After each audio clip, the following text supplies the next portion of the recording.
उपयोग है। इसके लिए परमात्मा ने हमारे अंदर जो जो व्यवस्था की है वो अतीव सुंदर है और बड़ी मेहनत लेकर के ये व्यवस्था की गई और सारी तैयारियां अंदर जुट गई थी। लेकिन जिस वक्त मनुष्य को स्वतंत्रता दी गई, जब मनुष्य ने अपनी गर्दन ऊपर उठाई और जो पूर्ण मानव हो गया, तो उसने अपने स्वतंत्रता को भी पा लिया था। उसके अंदर जो दोनों शक्तियां जिसके बारे में मैंने कल बताया था, ईड़ा और पिंगला की शक्ति, ईड़ा जिससे कि हमारा अस्तित्व एग्जिस्टेंस बनता है और पिंगला के जिससे हम सृजन करते हैं, क्रिएटिव होते हैं, ये दोनों ही शक्तियां कार्यान्वित होने के कारण हमारे अंदर मन और बुद्धि या मन और अहंकार नाम की दो संस्थाएं तैयार हो गई। ये संस्थाएं आप अगर देखें तो सर में दो बलून के जैसे हैं, जो कि आपको यहाँ दिखाई देंगी कि सर में दो बलून के जैसे हमारे अंदर बन गई। इसे अंग्रेजी में ईगो और सुपर ईगो कहा जाता है। ये दोनों संस्थाएं जा करके जब सर में बिल्कुल बीचों बीच जाके आपस में भिड़ गई, तो वहाँ पे घनीभूत होने के कारण वहाँ की जो तालू की हड्डी है, जिसे कि फॉन्टेनेल बोन कहते हैं, वो कैल्शियम से पूरी तरह से जुट गई, माने कैल्सीफाइड हो गई, माने जो वो नरम हड्डी थी वो एकदम सख्त हो गई। ये होने के कारण ही आप मिस्टर ये हैं, आप मिसेस वो हैं, आप मिस वो हैं। इसी कारण आप सब में जो अहम पना है कि मैं ये हूँ, मैं वो हूँ, मैं ये हूँ, ये सब इसी वजह से आ गया, क्योंकि आप सब उस सर्वव्यापी शक्ति से अलग हो गए। इससे पहले जो कुछ भी आपकी उत्क्रांति हुई, माने आप एक कार्बन एटम से ले करके इंसान होने तक जो भी आपकी उत्क्रांति हुई, जो भी आपका इवोल्यूशन हुआ है, वो अपने आप होते रहा और वो आपके सतर्कता में नहीं हुआ, आपके कॉन्शियस माइंड में नहीं हुआ। मैं बीच बीच में अंग्रेजी शब्द इस्तेमाल करूंगी, तो जिनको बहुत अच्छे से हिंदी नहीं भी आती वो भी समझ पाएंगे। कॉन्शियस माइंड में माने आपके सतर्क चित्त में ये बात नहीं आई कि आप किस तरह से अमीबा से इंसान बने। यह आपने जाना नहीं, यह अनजाने में ही होता रहा। लेकिन इसके आगे का जो उत्क्रांति का पद है, इसके बाद जो आपको पाने का है, वो आपको जानना जरूरी था। अगर आप न जानते तो न तो आप परमात्मा को जानते, न उसकी मेहनत को जानते, न ही उसकी शक्ति को जानते, न ही उस शक्ति को आप कार्यान्वित कर पाते। इस दशा में जब आ गए, इस विशेष दशा में, इस प्रौढ़ावस्था में, इस मैच्योरिटी में जब आप आ गए, तभी आपको वो पद मिलने वाला है जिसे आप अपनी सतर्कता में जानेंगे, अपनी कॉन्शियस माइंड से जानेंगे। आप इसको जानिएगा कि हम कुछ और हो गए, हमारे अंदर कुछ बदल आ गया और इसीलिए स्वतंत्रता आपको दी गई। ये स्वतंत्रता इसलिए दी गई, जैसे कि एक बच्चे को पहले आप गणित में सिखाते हैं कि 2 और 2 4 है, उसके बाद उसको एक सवाल आप दे देते हैं, उसको कहते हैं कि इस सवाल का आप जवाब ढूंढ के निकालिए। ये सवाल आपको हमने दिया है, ये प्रश्न हमने आपके सामने रखा है, इस प्रश्न का हल आप निकालिए।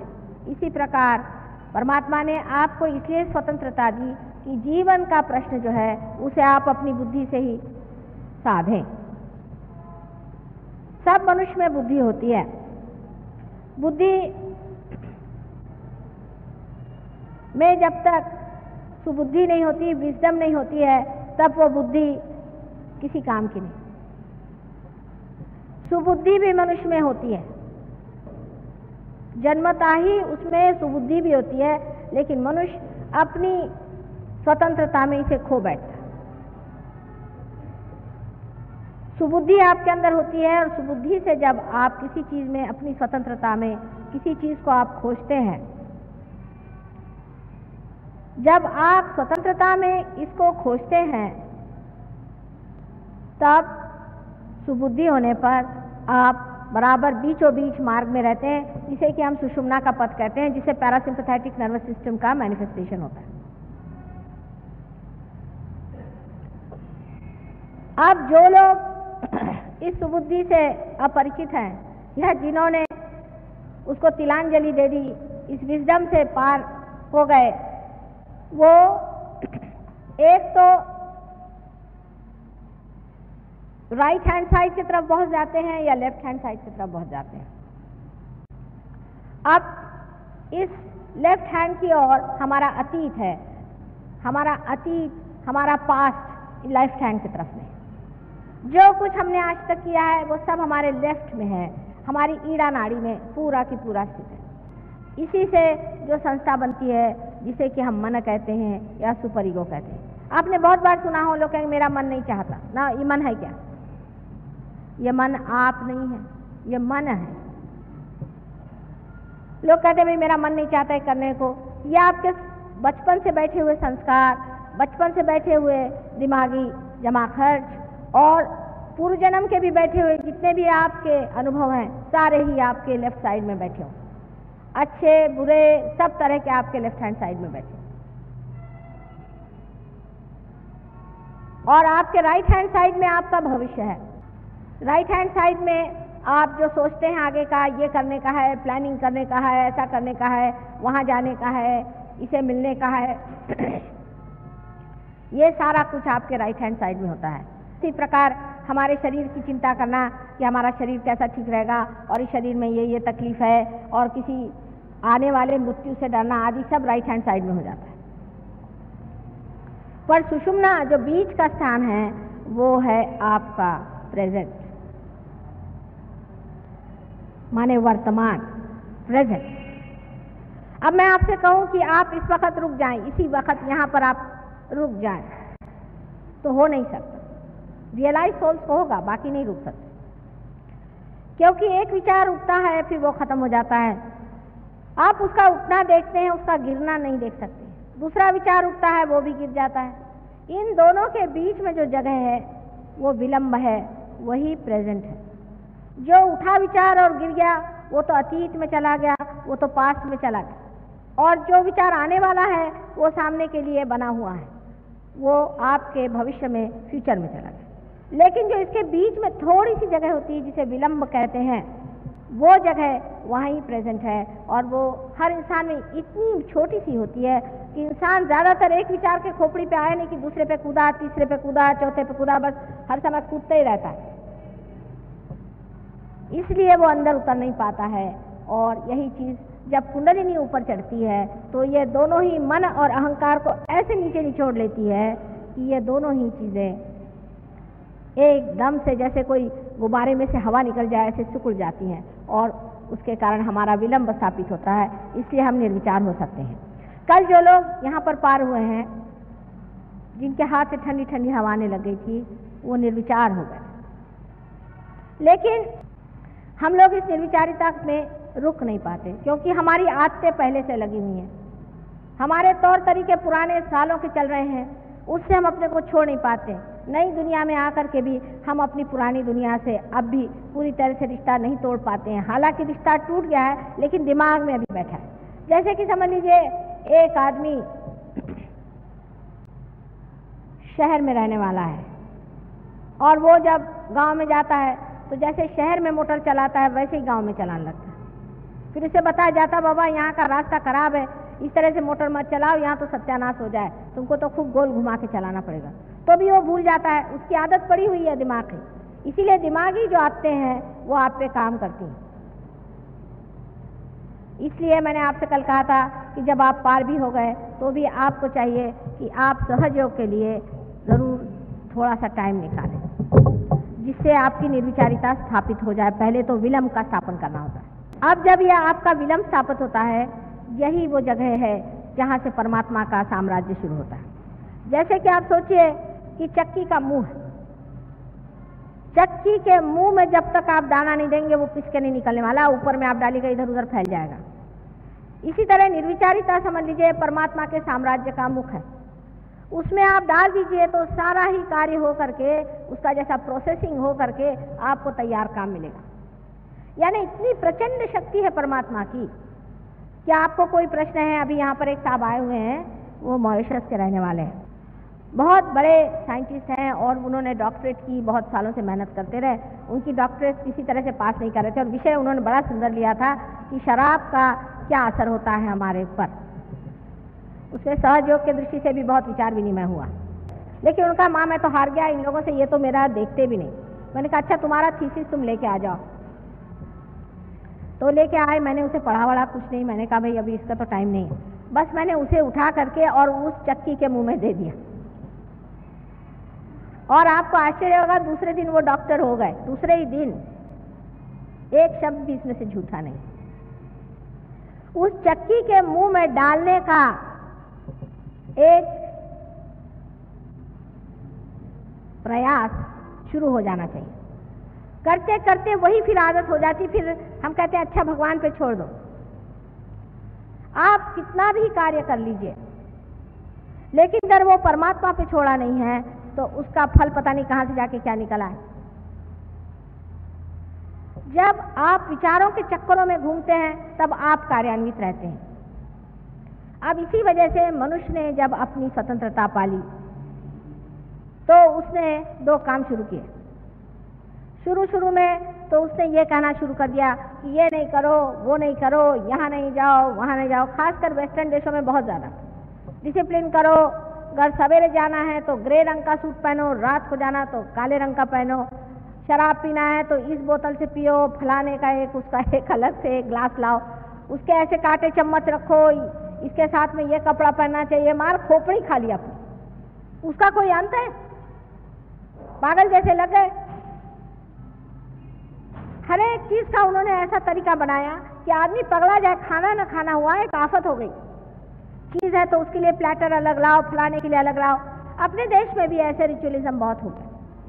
यानी परमात्मा की प्रार्थना करना, परमात्मा को अपने को समर्पित करना, ये छोड़ के उसके दुनिया भर के रिचुअलिज्म हमने निकाले और उसमें इतनी बेवकूफियां हमारे देश में भी हमने की है कि जिसकी कोई हद नहीं। उसका उदाहरण एक बताऊं कि जैसे कि संकष्टी होती है अपने यहाँ, जिस दिन श्री गणेश जी का जन्म हुआ है, उस दिन उपवास करना। अब ये बताइए, आपके घर अगर बच्चा होगा तो उस दिन क्या आप उपवास करेंगे, सुतक रखेंगे? एक सीधा हिसाब बताइए। एक रीजनिंग लगाना चाहिए ना, आदमी को सोचना चाहिए क्या हम इस तरह से करेंगे?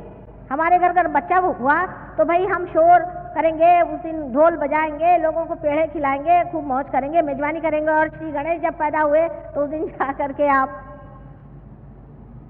उपवास करें। ये इस तरह की अजीब अजीब चीजें। फिर ये कि मंदिरों में जाना, फिर मंदिर में ब्राह्मण बैठे हुए हैं, बड़े 420 हैं पक्के, मालूम है इनका कोई चरित्र नहीं, कुछ नहीं, जाके उनके सामने उनके पैर छूना। आपके पैर के धूल के बराबर भी नहीं है, पर वहां बैठे हैं मंदिर में तो उनके पैर छूना। फिर वो तीला लगाना और सवेरे 4 बजे उठ करके सबको परेशान करना, चीखना, चिल्लाना, धर्म के नाम पे हर तरह की परेशानी डालना। हर एक धर्म में, कौन सा धर्म ऐसा नहीं जिसमें तमाशे नहीं किए?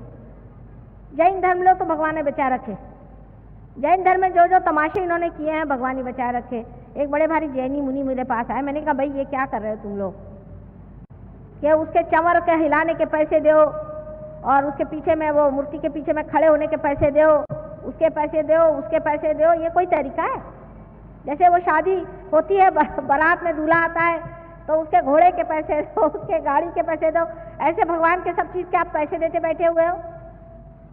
इस तरह की अजीब सजीब चीजें हमारे धर्म के नाम में बन गई। क्रिश्चियन धर्म में तो और भी सत्यानाश, कुछ पूछे ही नहीं। पहले आपको मालूम होगा कि पोप साहब ने वो निकाले थे परवाने, ये लो वो लो और परवाने करो। अभी भी वही चला, हर एक चीज में पैसा। जहां जाइए वहां पैसा लेना और इस तरह की चीजें करना। फिर आप जानते हैं नन्स बनाना, फिर उनके बाल कटवाना, फिर उनको हर तरह से उनके शरीर को तकलीफ देना। ये किसने बताया? अपने यहाँ भी बहुत है। कोई वो हो गए सन्यासिनी हो गए, कोई सन्यासी हो गए तो एक पैर से खड़े हुए हैं, कोई सर के बल खड़े हुए हैं। ये कोई परमात्मा को खुश करने का तरीका है? आप ही बताइए। अगर आपका बेटा आपके सामने ऐसा करे तो आप तो मर जाइएगा परेशानी से कि क्या पगला गए कि हुआ था इनको, ये ऐसा क्यों कर रहे हैं? किसने बताया आपको कि आप अपने को इतनी तकलीफ दीजिए, इतने परेशानी में डालिए, रात दिन यहाँ मुसलमानों में पकड़ के कोड़े मारो, चिल्लाओ, चीखो, ये किसने बताया? इस तरह के तमाशे रिलीजन के नाम में न जाने कितने अंट शंट बातें हो गई जिसकी कोई हद नहीं।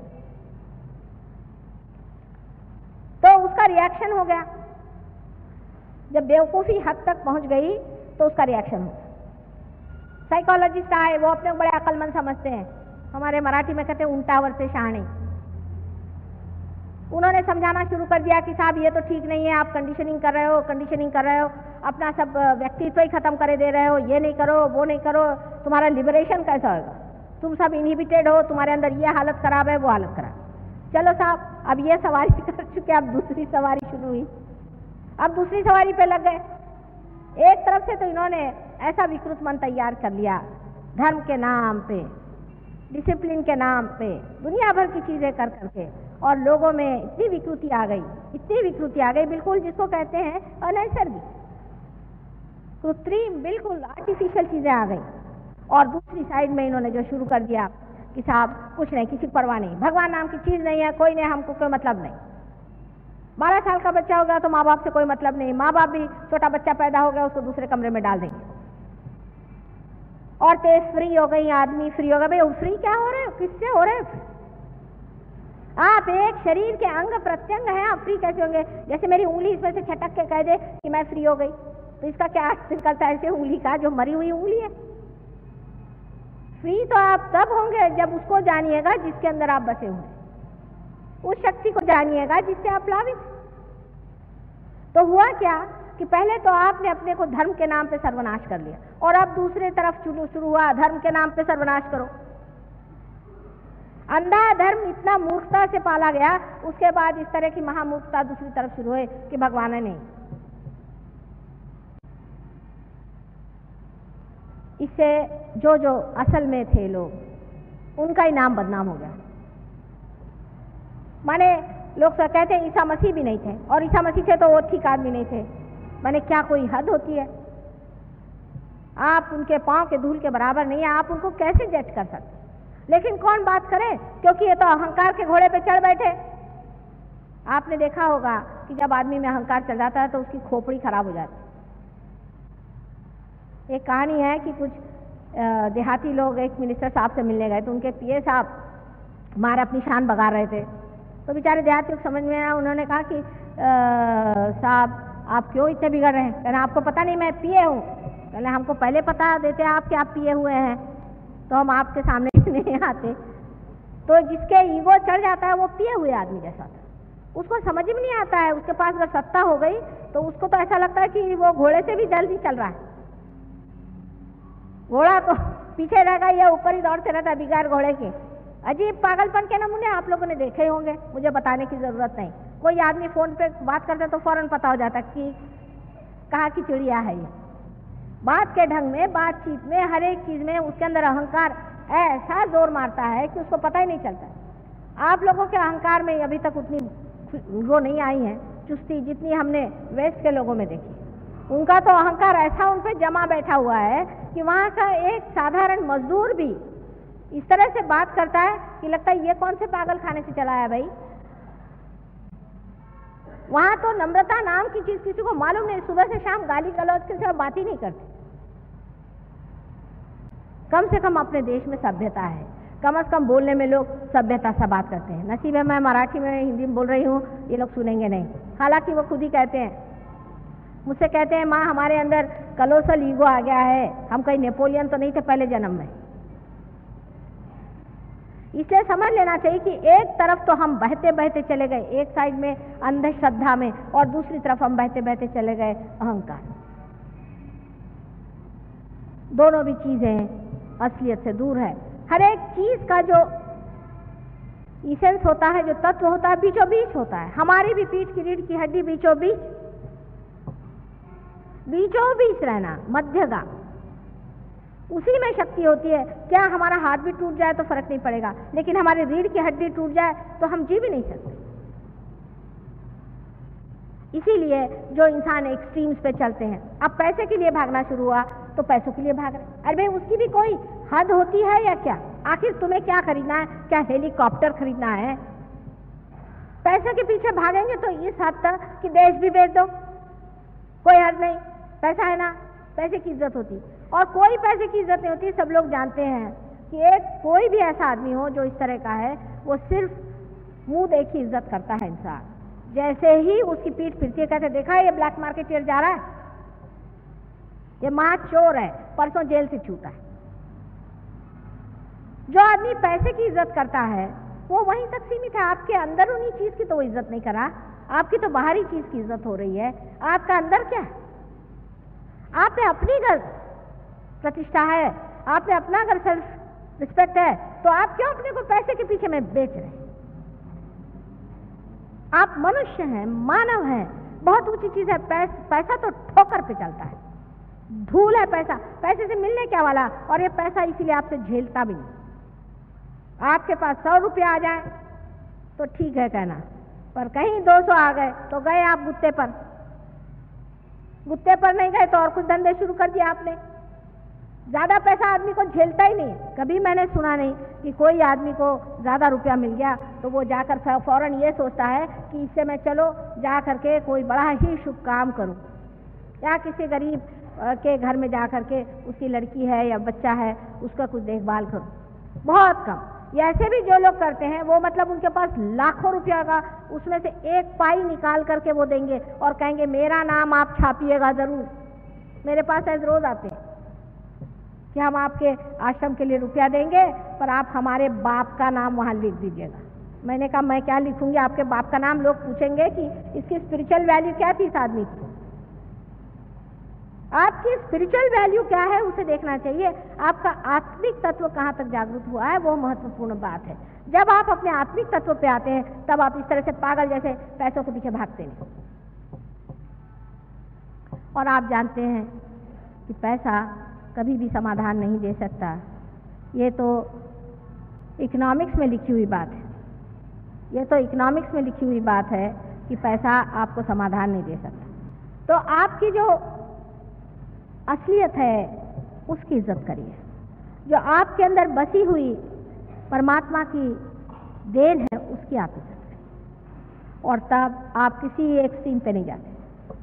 सत्ता के पीछे में आजकल आप देख रहे हैं अपने देश में कि लोगों में जरा भी किसी भी प्रकार की स्टेबिलिटी नजर नहीं आती, क्योंकि उनमें अपने में उनको विश्वास नहीं रह गया। उनको यही नहीं समझ में आ रहा है कि क्या करें, बौखला गए। उनका बेस ही कोई नहीं रह गया, कोई उनके तत्व नहीं रह गए, क्योंकि वो तत्व से बहुत दूर चले गए हैं। और उस तत्व के दूर जाने के लिए उनको कोई भी घबराहट नहीं होती, क्योंकि उनका अहंकार उससे पूरा होता है। इसका फायदा बहुत लोग उठाते हैं। इस तरह के जो लोग डामाडोल होते हैं उनका बहुत लोग फायदा उठाते हैं। अब आप कहिएगा कि माता जी आजकल तो सभी लोग इसी प्रकार के अपने देश में हो गए हैं। सबका जो है वो अहंकार इतना बढ़ गया है कि लोग किसी भी तत्व में विश्वास नहीं करते। नहीं करेंगे तो भुगतेंगे। जो मनुष्य अपने तत्व में विश्वास नहीं करता वो भुगतेगा।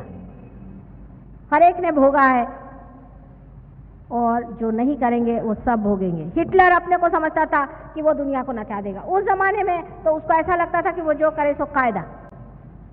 उसका उन्होंने तो भोगा ही, उनके सारे देश ने भोगा और आज तक भोग रहे। इसलिए याद रखना चाहिए कि पहले ये मैं कहूँ कि तुम बेटा भोगो, बेहतर मैं ये कहूँ कि तुम अपना जो आनंद है उसे भोगो, अपना जो सुख है उसे भोगो, अपना जो तत्व है। ये भी एक शान की चीज है कि आदमी अपने तत्व पे खड़ा है। इससे बढ़ के और क्या शान हो सकती है? आपके पास 4 मोटरे नहीं हो तो क्या फर्क पड़ने वाला है? उससे क्या आपका चला जाने वाला है? लेकिन कम से कम दुनिया में लोग ये तो कहते हैं कि तत्व के आदमी हैं। अगर है दुनिया में तो ये तत्व के आदमी हैं। ऐसे तो 1000 खटमल पैदा होते हैं और मर जाते हैं। आप अगर वाकई में कोई इंसान है तो अपने तत्व पे आपको रहना चाहिए। और जब आप अपने तत्वों पे रहते हैं तो बहुत से लोगों का ये भी उसमें गड़बड़ हो जाता है कि बड़े तत्वनिष्ठ हुए, तो सबको सोचते हैं डंडा मारते फिरो। तत्वनिष्ठ माने उनको लगता है 4 बजे सवेरे उठना बड़ी तत्वनिष्ठता है। ये ऐसे तत्व नहीं है। तत्व बहुत ही अंदर से जानने की चीज है। सबसे बड़ा तत्व है प्रेम। सबसे बड़ी ऊंची चीज है प्रेम। और जिसने इस तत्व को नहीं पहचाना वो बाकी के जो दिखाऊ तत्व है जिससे आप दुनिया भर की गर्दन घोटते फिरिए। आपको उपास करना है, उपास करते रहिए। दुनिया भर को आप क्यों स्काउट बनाए हुए हैं? सारे दुनिया भर को स्काउट बनाने की क्या जरूरत है कि सबको आप गर्दन घोटे हुए हैं? अपने यहाँ ऐसे भी बहुत सारे लोग निकल आए हैं कि सबका जीवन मुश्किल कर दें। सहज योग में आपको सहज रहना चाहिए। सहज योग, सहज, सहज माने जैसे आप हैं वैसे नहीं। कोई आपको असहज भावना नहीं करने की। कोई आपको जरूरी नहीं कि आप लंगूर बन के घूमिए, या कोई जरूरी नहीं कि आप बड़े भारी अंग्रेज साहब बन के घूमिए। आप हिंदुस्तानी हैं, हिंदुस्तानी ढंग से आप रहिए। हिंदुस्तानी इंसान जैसे रहते हैं वैसे रहिए। आप अंग्रेज हैं, आप अंग्रेज जैसे रहिए। मुश्किल काम है, लेकिन हाँ। अब उन लोगों के यहाँ क्या हो गया कि एक एक्सट्रीम पे चले गए, अब दूसरा एक्सट्रीम शुरू हो गया। वहाँ के लोगों ने कपड़ा ही पहनना छोड़ दिया। जितना उन्होंने कपड़ों का पहले महात्म्य किया था, अब उसके फलस्वरूप ये हो गया कि वो कहते चलो फटे कपड़े पहनो। यहाँ से फटे कपड़े वहाँ पे एक्सपोर्ट होते हैं, आपको पता ही होगा। जिसमें बड़े बड़े पैक्स लगे हुए हैं, वो बड़े अच्छे माने जाते हैं वहाँ।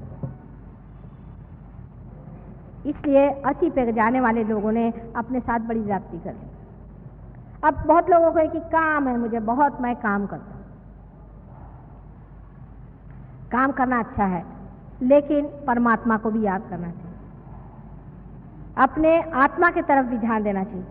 बैल के जैसे जुतने वाले लोग सहयोग के लिए बेकार। कोई जरूरत नहीं बैल के जैसे जुतने की। ठीक है, आप टाइम से काम करिए और थोड़ा टाइम अपनी बीवी बच्चे सबके साथ रहिए।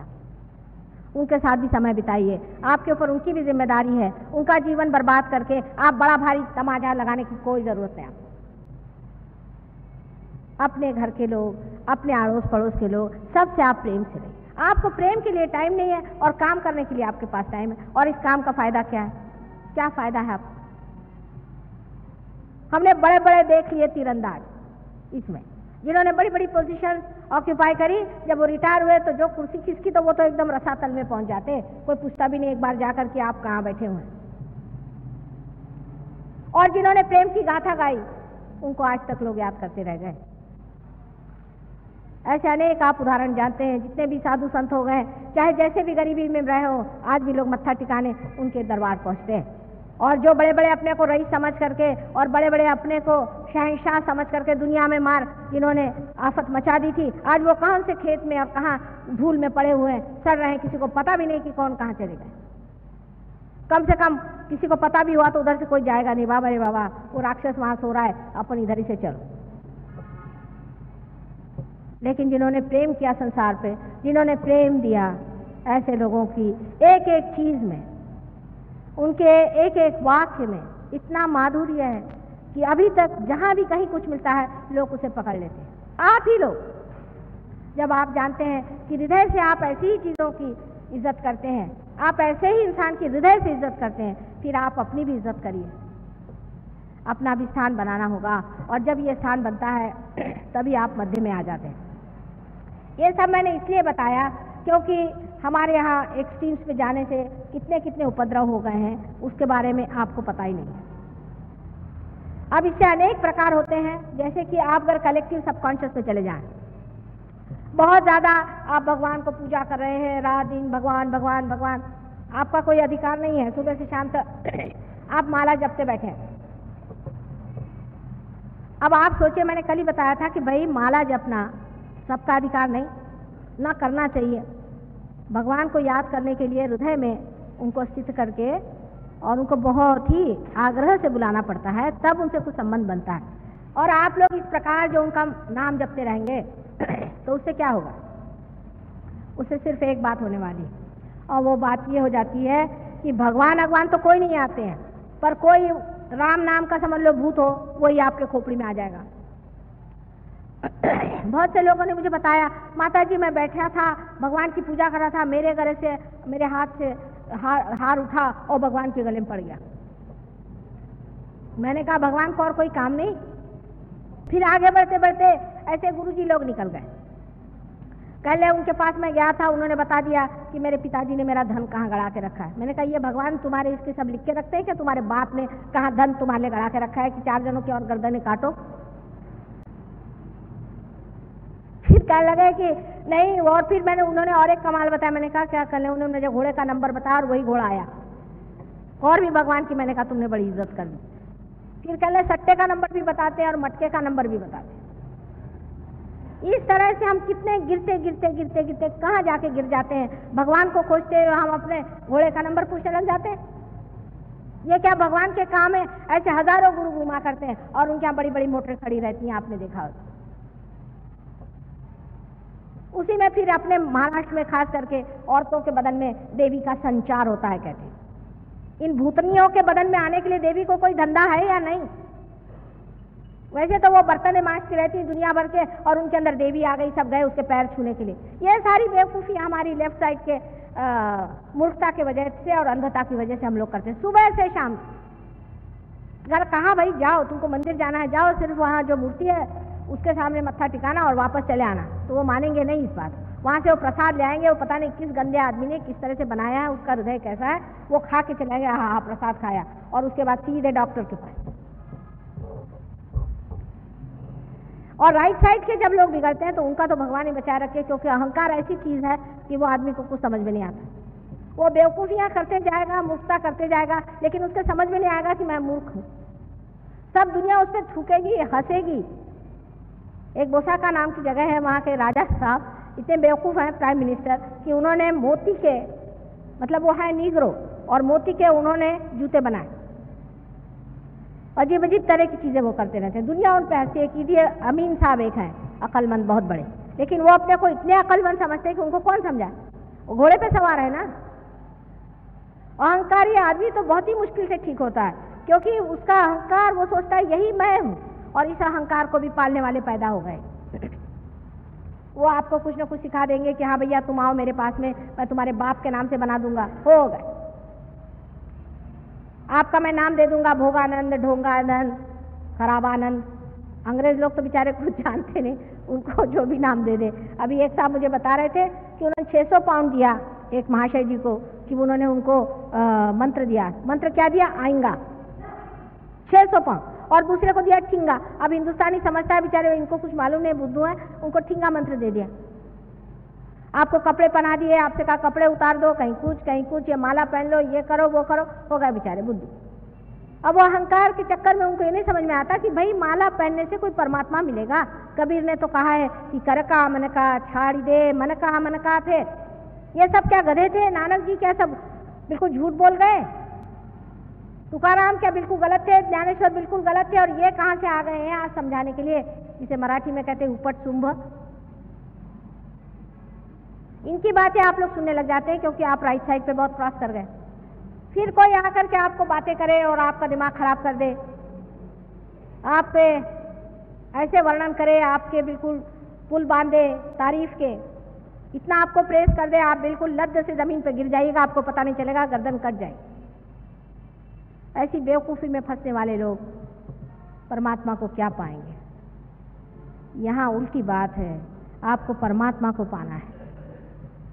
यहाँ आपको परमात्मा को बुलवाना है, उनका आवाहन करना है, अपने हृदय में बिठाना है, उनसे कहना है कि प्रभु आओ, हमारे अंदर जो भी दोष हो उसे क्षमा कर दो और हमारे हृदय में आप जागरूक हो जाओ, आप सुप्त न रहो। यहाँ दूसरी बात है, यहाँ कोई दुकान नहीं है कि आप देते हो कि नहीं देते हो। कोई आपने हमको रुपया पैसा दिया था जो हम देंगे? ऐसे आकर लोग डंडे लेकर खड़े हो जाते कि आप माँ हो के हमको क्यों नहीं देते? देना तो देंगे, नहीं तो नहीं देंगे, आप हमें ललकार नहीं सकते। इसकी वजह ये नहीं कि देना नहीं चाहते, लेकिन जब नहीं बनता है तो नहीं बनता, और बनता है तो बनता है, उसे क्या किया जाए? अगर एक आधा बीज अपने आप ऊपर आता है तो आता है, नहीं तो नहीं आता है। ये आप बात जानते हैं। उसके ऊपर कोई जबरदस्ती की जाती है कि उसके अंदर से अंकुर खींचा सकते हैं। क्या आपकी कुंडलिनी को कोई खींच लेगा? जो कुछ भी आपका किया कराया है, जिस तरह से अपनी आपने तबीयत संभाली है, उसके अनुसार आपकी कुंडलिनी जागरूक होती है।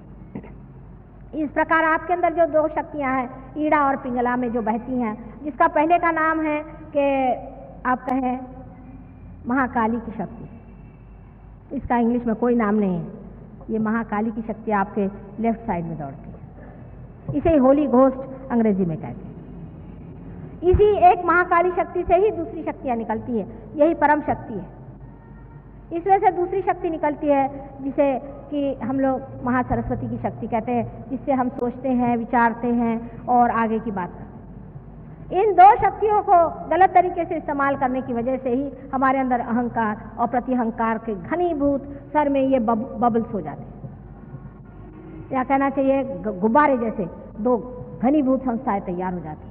और इसके चक्कर की वजह से ही कुंडलिनी नहीं उठती, क्योंकि जब इस तरह से एकदम पूरी तरह से आपका सर ढक जाए, या एक ने ज़्यादा ढकेल दिया हो या दूसरे ने ज़्यादा ढकेल दिया हो, तो बीच की जगह नहीं बन सकती, कुंडलिनी जगह पे बैठी रहती। पर सर्वसाधारण कुंडलिनी उठ जाती है, आपने कल देखा है। इसीलिए मैं आपसे कल कह रही थी कि क्षमा करें।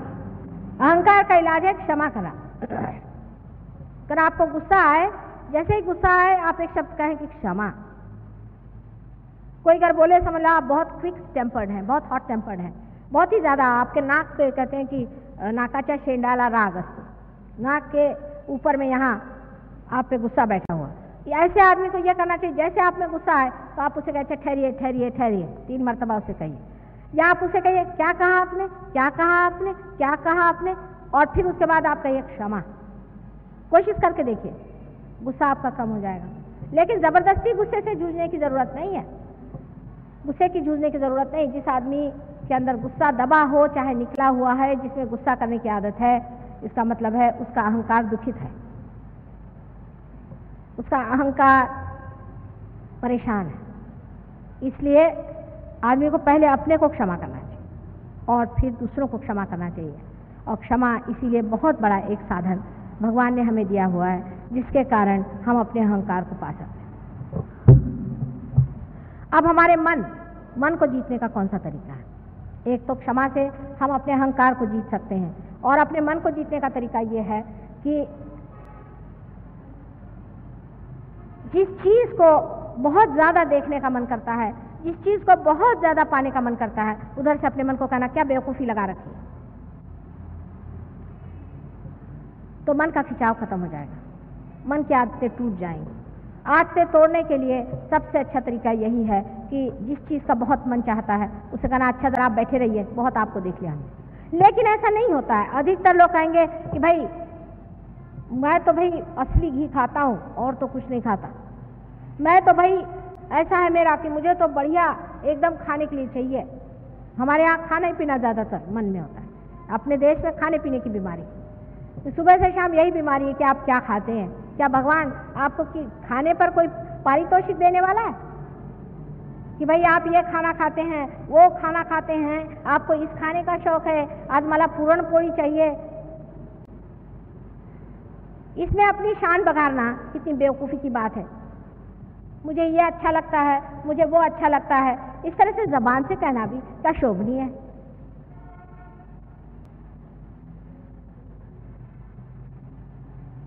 और वो भी ऐसी चीज़ें आप कहिएगा कि जिससे आप सोचते हैं कि मैं बड़े रईस हो गया, बड़ी रईसियत मुझ में आ गई, इस तरह से आप कहते हैं। और देखकर मुझे आश्चर्य होता है कि ये भी कोई बात कहने की है बेटे, ये भी कोई बात अपने मुंह से कहने की है कि मुझे इसका शौक है, मुझे कपड़ों का शौक है, मुझे फलाने का शौक है, मुझे ढिकाने का शौक है।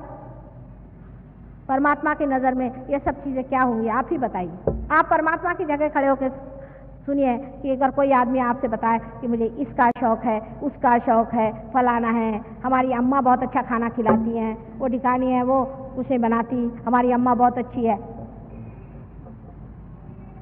इस तरह की बेवकूफ़ी की बातों से लेकर बड़ी बातों तक, जैसे मुझे मोटर का शौक है, मुझे सत्ता का शौक है, मैं प्राइम मिनिस्टर बनूंगा, इसका मुझे शौक है, उसका शौक है। आपको दुनिया भर के शौक हैं, तो आप अपने घर में बैठिए। परमात्मा के साम्राज्य में ऐसे शौकीनों की कोई जगह नहीं। ज़रूरत से ज़्यादा इस तरह के शौकीनियाँ करना कोई मनुष्य को शोभा नहीं देता।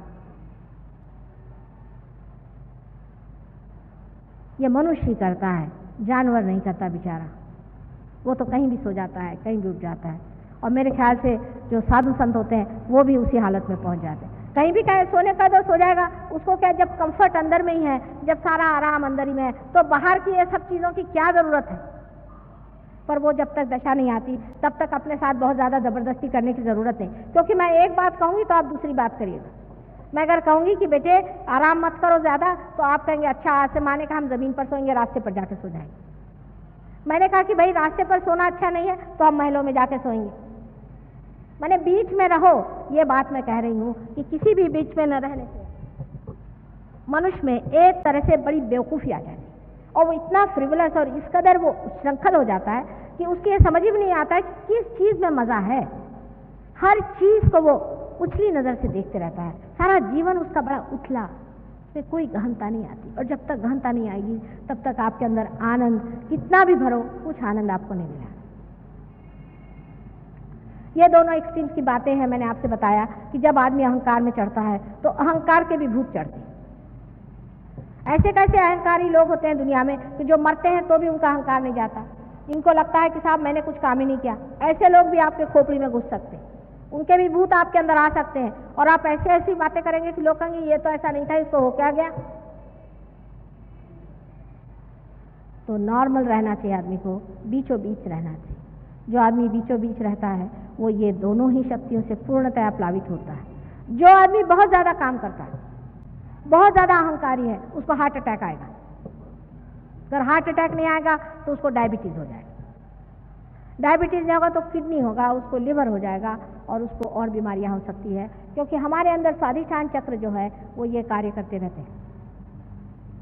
उनका एक कार्य, सबसे बड़ा कार्य ये है कि हमारे लिए जो बुद्धि है उसमें जो काम हो रहा है उसके लिए मेद, फैट सेल्स को पहुंचाएं, उसका सप्लाई करें। फैट सेल का सप्लाई सर में करना चाहिए। अब वो बेचारे को एक काम तो अगर आपने दे दिया, रात दिन सोचो सोचो सोचो, तो बाकी की जो काम उनके हैं, जो कि पैंक्रियास है, आपके लिवर है, आपकी किडनीज हैं और स्प्लीन वगैरह है, उनको नहीं देख पाते, फिर आपको डायबिटीज़ की बीमारी हो जाती है। सहयोग में डायबिटीज़ हम लोग 100% ठीक करते हैं, अगर आप पार हो जाएं और हमारी बात सुने तो 100% आपका डायबिटीज़, किडनी सब ठीक हो सकती है। पर आपकी अगर किडनी एक बार आपने मशीन में डाल दी तो हम नहीं ठीक कर सकते, और इसलिए हमें आप क्षमा करें। मशीन में चीज़ जाने से वो मर ही जाती, फिर हम नहीं ठीक कर सकते, तो इसलिए हमसे नाराज़ होने कौन सी बात है। हम कोशिश करेंगे, लेकिन बेकार में परेशान करने की कौन सी बात। अब ये जो हमारे अंदर दूसरा चक्र है, स्वाधिष्ठान चक्र, जिसके बारे में मैंने आपसे बताया, ये चक्र से ऊपर जो नाभि चक्र है, इसमें लक्ष्मी तत्व का वास है, इसमें लक्ष्मी जी का वास है। और लक्ष्मी जी आप जानते हैं वो कोई पैसा नहीं होता। लक्ष्मी जी का स्वरूप जैसा है उसके बारे में मैंने अनेक बार बताया है, और आप अगर मेरे इसके बारे में पढ़ें तो आप जानेंगे कि लक्ष्मी जी और पैसे में बहुत ही अंतर है। सबसे बड़ी चीज़, लक्ष्मीपति वो होता है जो मन से बहुत संतुष्ट होता है, जो दूसरों को देता है और जिसके आश्रय में अनेक रहते हैं, जो कमल के जैसे अपने ऊपर वस्त्र परिधान किए हुए हैं, और जो अत्यंत हृदय से भी कमल के जैसा बहुत ही ज़्यादा वार्म, बहुत ही ज़्यादा सुगंधित होना चाहिए। अब ये लक्ष्मी तत्व जब हमारे अंदर जागृत हो जाता है, जब कुंडलिनी लक्ष्मी तत्व को छोड़ती है, तब हमारे जो कुछ भी सांपत्तिक प्रश्न है वो ऐसे छूट जाते हैं। अब सांपत्तिक प्रश्न का मतलब नहीं है कि आप अगर होना चाहें, समझ लीजिए आप बिरला टाटा होना चाहें, तो वो तो कभी ना होना, उनको जाके पूछे उनका क्या हाल है। लेकिन आपकी जो सांपत्तिक स्थिति है वो अच्छी हो जाती है। उसका मुख्यतः कारण ये कि लक्ष्मी तत्व जागृत होते ही आपकी सारी गंदी आदतें छूट जाती। शराब छूट जाएगी आपके अपने आप, आपका तंबाकू छूट जाएगा, आपका जितनी भी पान है आदि जो भी ऐसी ऐसी चीज़ें जिसके लिए पैसा बेकार जाता है सब छूट जाएगा, क्योंकि आप मज़े में बैठे हो। दूसरा है क्योंकि लक्ष्मी तत्व की वजह से आप बराबर समझ पाएंगे कि कौन सी चीज़ में असलियत है और कौन सी चीज़ में नकलियत है। एक साहब थे, उनकी बड़ी बुरी हालत थी संपत्ति, वो मेरे पास आए तो उन्होंने मुझसे पूछा कि मैं क्या काम करूं। मैंने कहा कोई सा भी काम करो, अब तो तुम जागरूक हो गए। मैंने कहा तुम लकड़ी का काम करो। कल है मैंने तो कभी लकड़ी देखी भी नहीं। मैंने कहा तुम शुरू तो करो। धीरे धीरे उनको वाइब्रेशन से पता चलने लग गया कि इस काम में कैसी प्रगति करनी चाहिए, कैसे चलना चाहिए, और उन्होंने बहुत उसमें रुपया कमाया। मैंने बहुत माने काफ़ी, जितना कि एक आदमी को समाधानी आदमी को मिलना चाहिए। इस तरह से सबका ही लक्ष्मी तत्व ठीक हो जाता है। हमारे लंदन में ऐसे बहुत से लोग हैं जिनको के लक्ष्मी तत्व से अनेक फायदे हो गए। जिनके पास मकानात नहीं थे उनको अचानक मकानात मिल गए, जिनके पास में खाने को नहीं था उनके पास कुछ न कुछ नौकरी मिल गई, कुछ न कुछ व्यवस्था हो गई, अनेक तरह से मदद हो गई और इस तरह से लोगों का लक्ष्मी तत्व फायदे में आ गए। अब जब लक्ष्मी तत्व आपका जागृत हो जाता है कुंडलिनी जागृति के बाद, तो जब आप किसी भी चीज़ पर अपने हाथ रखते हैं, समझ लीजिए अगर एक पेड़ है और वो मर रहा है, उस पर अगर आपने हाथ रख दिया तो उसके अंदर भी लक्ष्मी तत्व जागृत हो जाएगा, उस पेड़ को कीमत आ जाएगी। माने उस पेड़ में ऐसे फल लगेंगे जो बड़े कीमती होंगे। इतना ही नहीं, आप सोचिए एक चीज़ है, ये स्टोन है मेरे पास, एक हमारे ऑस्ट्रेलियन शिष्य आए तो मुझे कहने लगे कि माँ ये ऑस्ट्रेलियन ओपल है आपको देते, एकदम सफ़ेद रंग का था, भूरे भूरे रंग का। मैंने कहा बेटे मैं तो कुछ लेती नहीं, कहने माँ हमारी तरफ से ऑस्ट्रेलिया तरफ से एक ले लो। तो मैंने फिर सोना दे के इसको इसमें गठवा लिया। जब से पहनने लग गई तो इसके रंग ही बदल गए, 2500 रंग इसमें दिखाई देते। वो खुद ही हैरान हो गया कि इतने रंग इसमें कहाँ से आ गए, इसमें तो सिर्फ सफ़ेद सा रंग दिखाई दे रहा। अगर ऐसा आदमी मोती पहने तो मोती की कीमत बदल जाए, जिस घर में रहता है उसकी कीमत बदल जाए, क्योंकि सारा वातावरण ही बदलते जाता है। लक्ष्मी तत्व जब आ जाता है समझ लीजिए एक मकान है वो 25 रुपए में बिकता है, अगर कोई उसमें साधु संत रहेगा तो वही मकान 2500 में बिकने लग जाएगा। आपको आश्चर्य होगा, उसमें एक आकर्षण, एक खिंचाव, एक विशेषता आ जाती,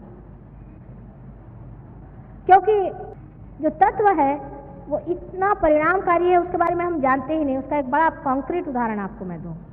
शास्त्री जी की जब डेथ हुई तो उनकी जो डेड चीज़ें थी सब वो, जिसको हम लोग कहते हैं अर्थियाँ, ले करके लोग बड़े बड़े कलश में चले। वो कलश वो ट्रेन में रखे हुए थे, जो भी आता था रास्ते भर, मैंने सारा रास्ता वहाँ से बनारस तक, सोचे कोई एक जगह नहीं थी जहाँ आदमी नहीं खड़े थे। रात में भी लालटेन लेकर के सब लोग लाइन से खड़े हुए, यहाँ से वहाँ तक मीलों तक लोग खड़े हुए, बस उनको कलश ही तो दिखाई दे रहा था, शास्त्री जी तो नहीं दिखाई दे रहे, उसको नमस्कार। उसके बाद जब वो कलश वहाँ गए बनारस में और गंगा जी में वो अर्थियाँ जब समर्पित हो गई, उसके बाद किसी ने पूछा भी नहीं वो कलश कहाँ पड़े हुए हैं, वो फिर गए एक तरफ में, कोई देखने वाला भी नहीं।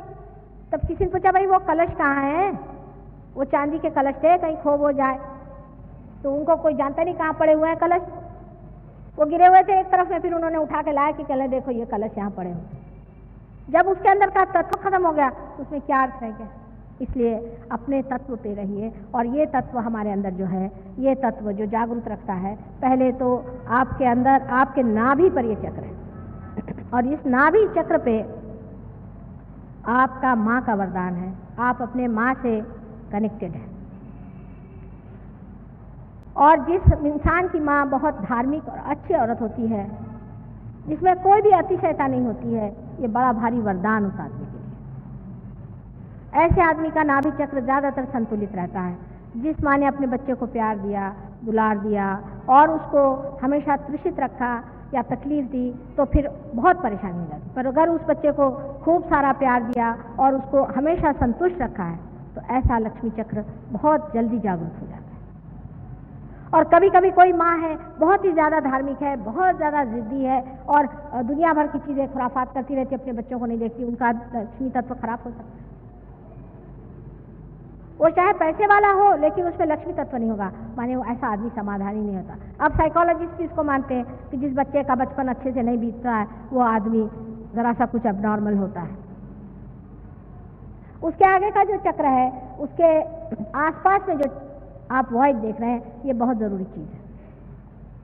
ये हमारे पेट में सारा जो वॉइड है, जिसको कि यहाँ पर दिखाया गया है इस तरह से, इसके अंदर दत्तात्रेय जी का स्थान है, गुरु का स्थान है।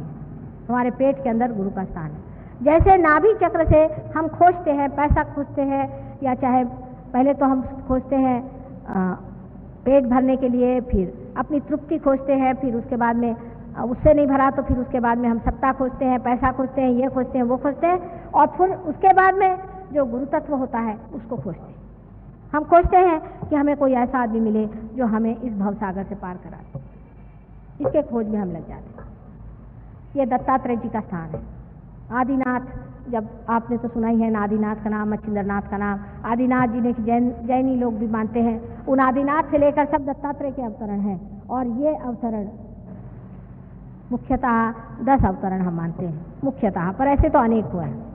ये 10 अवतरण में मोहम्मद साहब भी हैं। दत्तात्रेय ही हैं साक्षात मोहम्मद साहब। यानी हम लोग ऐसे हैं कि हम साईनाथ को मानते हैं, हाँ वो भी बिल्कुल दत्तात्रेय ही थे, शिरडी के साईनाथ दत्तात्रेय थे। लेकिन अगर कोई हमसे कहे कि मोहम्मद साहब भी दत्तात्रेय थे तो नहीं मानेंगे। आखिर साईनाथ भी तो मुसलमान थे, फिर आप उनको क्यों मानते? उनको हम मानेंगे पर मोहम्मद साहब को हम नहीं मानेंगे। मोहम्मद साहब भी वही थे, नानक भी वही थे, जनक भी वही थे, ये सारे हमारे वॉइड के अंदर होते। और जब किसी आदमी को इसमें दुविधा लगती है, जब सर्वधर्म में वो एकता नहीं देखता है, तब उसे पेट की बीमारियां हो जाती हैं। इसलिए आपको सबको समझ लेना चाहिए कि दत्तात्रेय का तत्व क्या है। कल देखिए कितने तो भी दत्तात्रेय के शिष्य यहाँ आए थे और इतने सारे दत्तात्रेय के शिष्यों को भी सबको पेट की बीमारी थी। वजह क्या थी? वजह यह थी कि दत्तात्रेय कोई हिंदू नहीं थे, नहीं वो मुसलमान थे, वो धर्मातीत, उनका कोई धर्म ही नहीं है, धर्म से परे धर्म उन्होंने बनाया। जो खुद उसको बनाते हैं वो कैसे हो सकते? जब तक ये भावना हमारे अंदर पूरी तरह जागृत होती। साईनाथ ने खुद कहा है कि किसी भी धर्म की निंदा करना ये महापाप है, लेकिन कितने लोग साईनाथ के शिष्य इस बात को मानते हैं। और ये ही हमारे अंदर गुरु तत्व है जिसे हमें जानना चाहिए। और आपको मैंने बताया जैसे मोसेस थे, अब्राहम थे, ये सभी एक ही गुरु तत्व से पैदा हुए और ये गुरु तत्व हमारे अंदर भी बसा हुआ है। इस गुरु तत्व को जागरूक कर लेने से हम ही अपने गुरु हो जाते हैं। ये कुंडलिनी के जागरण से हमारे अंदर जागरूक हो जाता है। उसके बाद का जो चक्र है जो कि ऊपर में आप देख रहे हैं, इसे ये हृदय चक्र है। मैं जल्दी बताऊंगी क्योंकि टाइम कम है, क्योंकि कल दूसरा सब्जेक्ट लेने को। ये हृदय चक्र है। हृदय चक्र में जो बीचों बीच जगह है, ये जगदम्बा का स्थान है। जो जगत की जननी है उसका स्थान है, दुर्गा जी का स्थान। जब आदमी में इनसिक्योरिटी आ जाती है, जब वो असुरक्षित महसूस करता है, तब उसका ये चक्र पकड़ता है।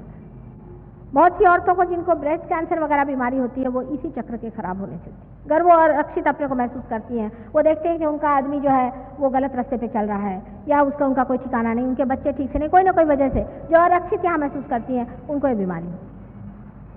डरपोक औरतों को ये बीमारी हो सकती है। ये चक्र उनका खराब हो जाता है जो अपने को अरक्षित महसूस करते हैं। जब कुंडलिनी जागृत होती है तब जगदम्बा आपके अंदर जागृत हो जाती है और वो आपका संरक्षण करती है। उनके संरक्षण के अनेक तरीके हैं। जैसे कि आप जा रहे हैं, कहीं जाते जाते एकदम आपने देखा कि एक्सीडेंट हो गया, लेकिन आपके जाने की वजह से एक्सीडेंट टल जाएगा। आप अगर उस ट्रेन में हैं और आप अगर रियलाइज सोल है तो सारी ट्रेन बच जाएगी, एक आदमी ने उसमें से मरेगा। यह अनोखा का अनुभव है, आप भी इसको देख के लीजिए। इसलिए जरूरी है कि आपका जो हृदय चक्र है वो ठीक कर दिया जाए। जिनका हृदय चक्र ठीक नहीं होता उनको और भी अनेक बीमारियां लग सकती हैं, जैसे बुरी तरह का ब्रोंकाइटिस है, बुरी तरह की खांसी आदि, सब इसी चक्र के और इस चक्र के मिलाप से होती है। अब राइट साइड में जो अपना चक्र है यहाँ पर दिखाया हुआ, वो चक्र, उसमें श्री राम का स्थान है। जब ये चक्र हमारा खराब हो जाता है, श्री राम का चक्र, श्री राम मर्यादा पुरुषोत्तम, जैसे हम अपनी मर्यादाएं तोड़ लें, माने ये कि किसी वक्त भी उठे नहा लिया बेवकूफ जैसे, ये मर्यादा तोड़नी हुई कि नहीं हुई? लंदन में सारे हिंदुस्तानी लोगों को बीमारी है, 8:30 बजे नहा करके और दफ्तर चले जाएंगे और वहाँ लंग का कैंसर बहुत होता है, इसी चक्र के टूटने से होता है।